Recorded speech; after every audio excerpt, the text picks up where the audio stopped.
हाँ भाई, ਤੁਹਾਨੂੰ ਸਾਨੀਆ ਮਿਰਜ਼ਾ ਨਾਲ ਵੀ ਖੇਡਣ ਦਾ ਇਤਫਾਕ ਹੋਇਆ जी जी ਤੇ ਕੈਸੀ ਦੋਸਤੀ ਉਹਨਾਂ ਦੇ ਨਾਲ? बड़ी अच्छी दोस्ती हैगी जी। सानिया ने तो मैं बचपन तक जानता। सारा करियर उसका देखा मैंने। पहली दफ़ा पाकिस्तान भी आई थी जब 16 साल की सी, तो उस वजह से जानदा इन्हों वालदैन बड़ी अच्छी तरह जानदा।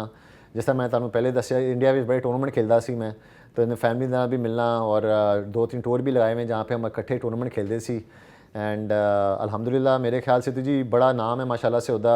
And as a Muslim athlete भी हम बहुत एक ही दो मुस्लिम प्लेयर होते थे टूर के ऊपर भी, तो उससे अभी भी बहुत अच्छी यारी दोस्ती भी है। ਉਹਦੇ अगेंस्ट खेलिया, ਉਹਦੇ ਨਾਲ कभी नहीं खेलिया मैं, ਉਹਦੇ अगेंस्ट काफ़ी खेलिया मिक्स डबल्स के अंदर, जीता भी हारे हुआ भी। तो माशाल्लाह आई थिंक बहुत अमेजिंग रोल मॉडल है वो, मुस्लिम वुमेन के लिए भी और एशियन वुमेन के लिए भी। ਅੱਛਾ, ਤੁਸੀਂ 2002 ਦੇ ਵਿੱਚ ਇੱਕ ਇਸਰਾਈਲੀ ਖਿਲਾੜੀ ਦੇ ਨਾਲ ਡਬਲ ਖੇਲਿਆ जी ਵਿੰਬਲਡਨ ਦੇ ਵਿੱਚ हाँ ਸ਼ਾਇਦ, जी हाँ जी। ਤੇ ਉਸ ਤੋਂ ਬਾਅਦ ਕੀ ਹੋਇਆ? नहीं जी, उससे पहले भी मैं खेलता रहा।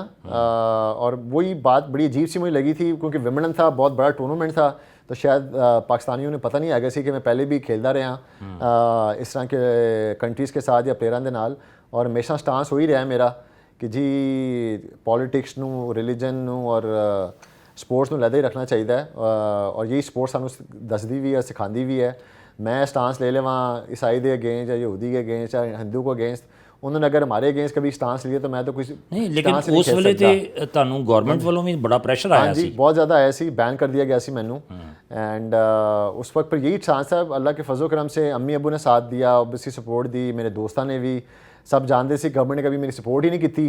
तो उस वक्त यही हुआ कि जी जब मेरे ऊपर 1 रुपया नहीं तुसी लाया, कोई स्पॉन्सरशिप भी नहीं की, तो तुसी मैंने कह कैसे सकते हो कि मैं नहीं खेल सकता ये टूर्नामेंट।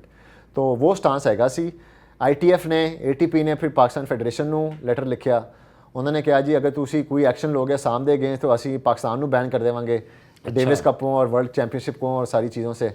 और आंद्रे अगेसी होते थे उस वक्त, वर्ल्ड नंबर 1 थे, मैंने अच्छी तरह याद है। वो मेरे को आए और उन्होंने कहा मैनू कि जो तूने स्टांस लिता है बहुत ज़बरदस्त हैगा, मेरी तुझे मेरी थोड़ी पूरी सपोर्ट हैगी है। अच्छा। और इसी तरह चलता रहे, तो ऐने बड़े लोग आके आपका सपोर्ट दे रहे हो। तो उस वक्त मेरा भी यही स्टांस थी, मैं तो मुल्क दा नाम रोशन कर रहा। मैं तो पहला पाकिस्तानी था 40 साल के बाद या 50 साल के बाद जब हमने क्वालीफाई किया है।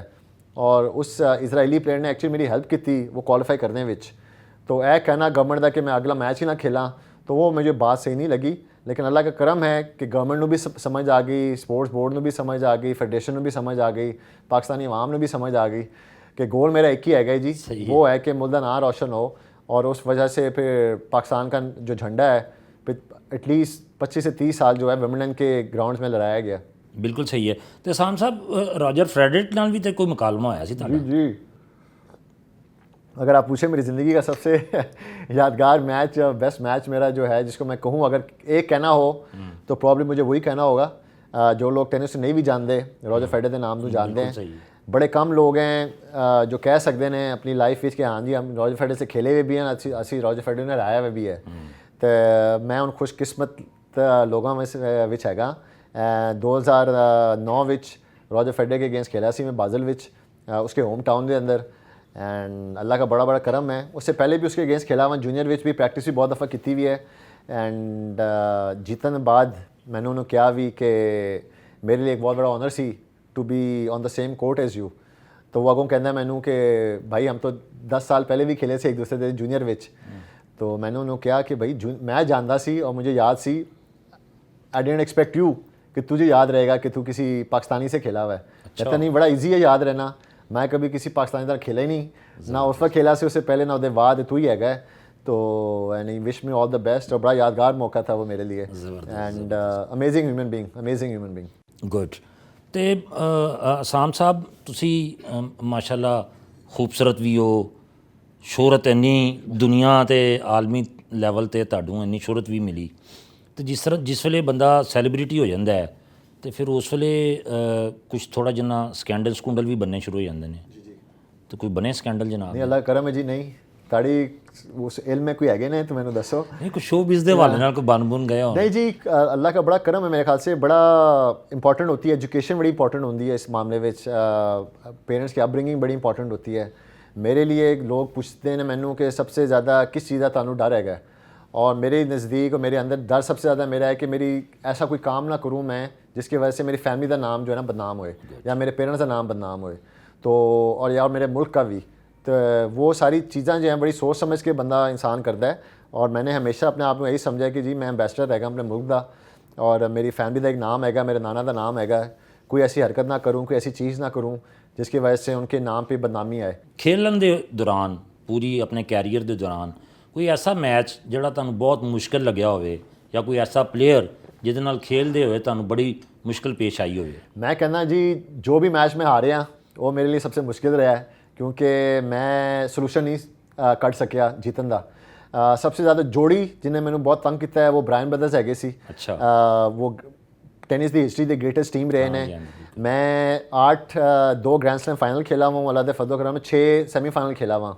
तो उन 8 मैचों में 6 में ब्रायन ब्रदर्स से हारा। अच्छा। उन्होंने हराया भी मैंने, लेकिन अगर डबल की गल की जाए तो सबसे ज़्यादा टफ टीम जो मेरे नाल हैगी सी मेरे लिए वो ब्रायन ब्रदर्स हैगी सी।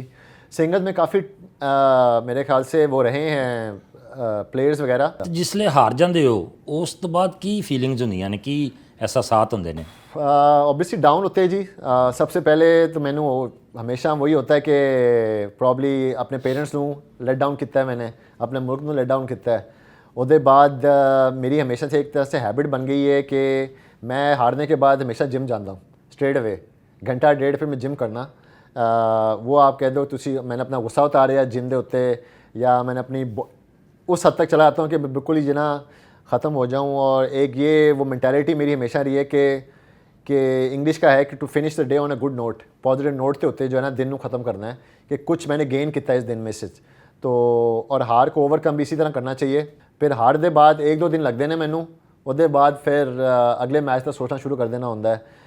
नॉर्मली जिस दिन हारता हूँ प्रेफर करता हूँ कि मैं अकेला ही रहूँगा। इवन जब शादी के बाद भी इवन तो बीवी साथ होती थी लेकिन मोस्टली उसको भी अंदाज़ा हो गया कि मैं मोस्टली जो ना क्वाइट हो जाता हूँ। ਉਹਦੇ ਵਿੱਚ ਮੈਨੂੰ ਐਨਾਲਾइज़ करना होता है मैच के बारे में, सोचना होता है क्या कर सकता था क्या नहीं कर सकता था। एंड वो चीज़ें होंदियां ने। तो शादी के बाद तो बड़ा टफ रहा है, लेकिन पहले शादी से पहले हारने के बाद होता ये था कि मैं अकेला ही रहूँ और चीज़ें अपनी तो करूँ। और जब तक वालदैन से बात नहीं हो जाती थी ना उस वक्त तक मुझे दिल को चैन नहीं आता था। सही। तो टाइम डिफरेंस होता है कभी कभार, कभी ऑस्ट्रेलिया है कोई पाकिस्तान है, तो जब तक पूरा दिन हो जाता सी, तो जब तक अबू से बात ना हो जाए या अम्मी से बात ना हो जाए उस वक्त तक जो है ना बंदा यही कहता था कि मैं अकेला ही रहा तो बेहतर है। ਸਹੀ ਸਹੀ। ਅੱਛਾ ਅਸਾਮ ਭਾਈ, ਤੁਹਾਡੇ ਪੂਰੇ ਕੈਰੀਅਰ ਦੇ ਦੌਰਾਨ, ਪੂਰੀ ਲਾਈਫ ਦੇ ਦੌਰਾਨ ਈਵਨ ਕੋਈ ਜ਼ਿੰਦਗੀ ਦਾ ਸਭ ਤੋਂ ਖੁਸ਼ਗਵਾਰ ਲਮਹਾ ਜਿਹੜਾ ਹੈ ਉਹ ਕਿਹੜਾ ਹੈ? देखिए बड़े अल्लाह के फजो करम नाल हैगे ने, जितना शुक्रिया अदा करूँ बड़ा कम हैगा। टेनिस गल किसी दे बहुत हैगे ने, लाइफ की बारे में किया जाए बहुत हैगे ने।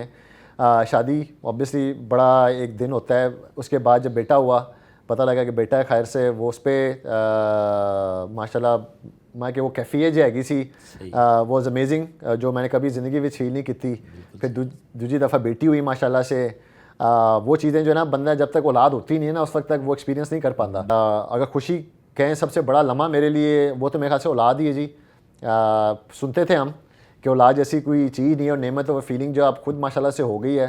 तो मैं तो यही कहूँगा सबसे खुशी का लम्हा तो मेरे वो रहे हैं टेनिस विच US ओपन का फाइनल खेलना,